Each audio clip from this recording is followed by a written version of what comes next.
வணக்கம். உங்க கம்ப்யூட்டர்ல டவுன்லோட் பண்ணி வச்ச ஃபைல்ஸ் எல்லாம் ஒரு மழையா குவிஞ்சு கிடக்கா, அந்த டிஜிட்டல் குப்பைய ஒரு தங்க சுரங்கமா மாத்துறது எப்படின்னு தான் இந்த மூல ஆவணங்கள வச்சு நாம பார்க்க போறோம். வாங்க நேரடியா விஷயத்துக்குள்ள போலாம். யோசிச்சு பாருங்க, உங்க ஹார்ட் டிரைவ் ஒரு டிஜிட்டல் கல்லறையா மாறிடுச்சா? அதுல நீங்க சேமிச்சு வச்ச சூப்பரான ஐடியாஸ் எல்லாம் அப்படியே புதைஞ்சு போயிடுச்சா? நம்மள பலரோட நிலைமை இதுதான். ஆனா கவலைப்படாதீங்க, இதுக்கு ஒரு தீர்வு இருக்கு. பாருங்க, இந்த பகுப்பாய்வுக்காக நாம எடுத்துக்கிட்டது 1-2 ஃபைல்ஸ் இல்ல, மொத்தம் 1056 ஃபைல்ஸ். இது ஏதோ சும்மா சேகரிச்சு வச்ச கலெக்ஷன் இல்ல, இது ஒரு பெரிய அறிவுச் சுரங்கம். ஆனா இந்த டிஜிட்டல் மலைக்குள்ள நம்ம கண்ணுக்கு தெரியாம ஒரு ரகசிய ப்ளூ பிரிண்ட் மறைஞ்சிருக்கு. நம்ம கிட்ட இருக்கிற அறிவை எப்படி செயலாக, அதாவது ஆக்ஷனா மாத்துறதுங்கிறதுக்கான ஒரு ரகசிய திட்டம். அதத்தான் நாம இப்ப தோண்டி எடுக்க போறோம். இந்த ஆராய்ச்சியில கிடைச்ச முதல் ஆச்சரியமான விஷயம் என்ன தெரியுமா? இந்த மொத்த கலெக்ஷனையும் தாங்கி பிடிக்கிறதே ரெண்டே தூண்கள் தான். ஒன்று ஆன்மீகம், இன்னொன்று ஆர்டிஃபிஷியல் இன்டெலிஜென்ஸ், அதாவது ஏஐ. இது ரெண்டும் சேர்ந்து தான் ஒரு நவீன காலத்துக்கான மாஸ்டர் பிளானை உருவாக்குது. இந்த சார்ட்டை பாருங்களேன். கிட்டத்தட்ட 31% ஐயாவோட ஆன்மீக போதனைகள், 20% ஏஐ, அதாவது டெக்னாலஜி சம்பந்தப்பட்ட ஃபைல்ஸ். ஆக பாதிக்கு மேல இந்த ரெண்டு விஷயங்களும் தான் இந்த டிஜிட்டல் உலகத்தை ஆக்கிரமிச்சிருக்கு. இது ஏதோ தற்செயலா நடந்த விஷயம் கிடையாது. இதுக்கு பின்னாடி ஒரு தெளிவான திட்டம் இருக்கு. சிம்பிளா சொல்லணும்னா, ஐயாவோட போதனைகள் உங்களுடைய தத்துவ மையம். நீங்க ஒரு விஷயத்தை ஏன் செய்றீங்கங்கிற வைக்கு பதில் அங்க இருக்கு. அதே நேரம் ஏஐ உங்களுடைய செயல்பாட்டு இயந்திரம். அந்த விஷயத்தை எப்படி செய்ய போறீங்கங்கிற ஹவுக்கு இது வழிகாட்டுது. சோ உங்ககிட்ட காரணமும் இருக்கு, அதை செயல்படுத்துறதுக்கான கருவியும் இருக்கு. சரி, இந்த பழங்கால ஞானத்தையும் இந்த நவீன டெக்னாலஜியும் இணைக்கிற பாலம் எது? அதுக்கு பேரு தான் புரிதல். நம்ம மனசுக்குள்ள இருக்கிற உலகத்தையும் நமக்கு வெளியில இருக்கிற டெக்னாலஜி உலகத்தையும் இதுதான் ஒன்னா சேர்க்குது. ஐயாவோட போதனைகள்ல ஒரு முக்கியமான கருத்து, மனம் என்னும் மாயை. நம்ம மனசு ஓயாம எதையாவது யோசிச்சுக்கிட்டே இருக்கும். அது அதோடைய இயல்பு. அதை அடக்கவோ கண்ட்ரோல் பண்ணவோ நினைக்காதீங்க. அது வெறும் ஒரு மாயைன்னு புரிஞ்சுக்கிட்டாலே போதும், அதோட ஆட்டம் குறைஞ்சிடும். இது நம்ம அன்றாட வாழ்க்கையில எப்படி உதவுது? இப்போ இருக்கிற டிஜிட்டல் உலகத்துல நம்ம சும்மா ஸ்க்ரோல் பண்ணிக்கிட்டே இருக்கோம் இல்லையா?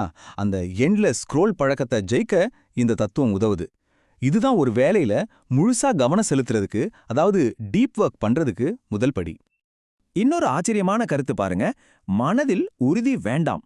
நம்ம எப்பவும் மனசுல ஒரு இலக்க வச்சு உறுதியா இருக்கணும்னு நினைப்போம். ஆனா அது தேவையில்லைங்கிறது தான் போதனை. இலக்கு மேல பிடிவாதமா இருக்கிறது மன அழுத்தத்தை தான் கொடுக்கும். அதனால இலக்கு மேல இருக்கிற பற்றுதலை விட்டுட்டு செய்ய வேண்டிய வேலையில மட்டும் கவனமா இருங்க. இத பிசினஸ்ல எப்படி அப்ளை பண்றது? உங்க வேலைய, உங்க கண்டென்ட்டை தினமும் தொடர்ந்து செஞ்சுக்கிட்டே இருங்க. ஆனா அதுக்கு எத்தனை லைக்ஸ் வருது, எவ்வளோ சேல்ஸ் ஆகுதுன்னு ரிசல்ட்டை பத்தி கவலைப்படாதீங்க. செயல்ல மட்டும் கவனம் செலுத்துங்க. ஒரு வகையில இது புகழ்பெற்ற த காம்பவுண்ட் எஃபெக்ட் கான்செப்டோட ஆன்மீக வடிவம்னு சொல்லலாம். ஓகே, இவ்ளோ நேரம் தத்துவம் பேசணும். இப்போ அதை எப்படி பணமா மாத்துறதுங்கிற ஆக்ஷன் பிளானுக்கு வருவோம். இந்த மூல ஆவணங்கள்ல இருந்து கிடைச்ச ஒரு தெளிவான 4 ஸ்டெப் பிளானை இப்போ பார்க்கலாம். ஸ்டெப் 1, உங்களுக்கான தனித்துவமான துறைய தெளிவா முடிவு பண்றது. ஸ்டெப் 2, ஒரு ப்ராடக்டை உருவாக்குறது. ஸ்டெப் 3, அதை மார்க்கெட் பண்றது.